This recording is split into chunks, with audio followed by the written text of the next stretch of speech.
Hello guys, இப்போ பேச்சுக்கு உங்களுக்கு ஒரு ரெட்டை குழந்தை இருக்குது அப்படின்னு வச்சுப்போம். அந்த குழந்தை உங்களுக்கு சந்தோஷமா இல்லை வருத்தமா அப்படிங்கிறத கமெண்ட் பண்ணுங்க.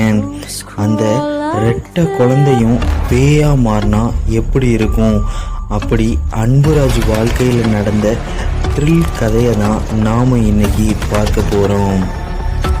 அன்புராஜ் ஒரு டீச்சராக ஒர்க் பண்ணுறாரு. அழகான மனைவி, அமைதியான வாழ்க்கைன்னு போய்கிட்டு இருக்கு. அன்னைக்கு திடீர்னு அவர் மனைவி கிட்ட இருந்து கால் வருது.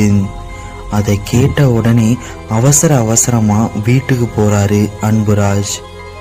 வீட்டுக்கு வந்த அவரு தான் மனைவிய எந்த நிலைமையில பார்க்கணும்னு ஆசைப்பட்டாரோ அந்த நிலைமையில அவர் மனைவி இருக்கிறாங்க.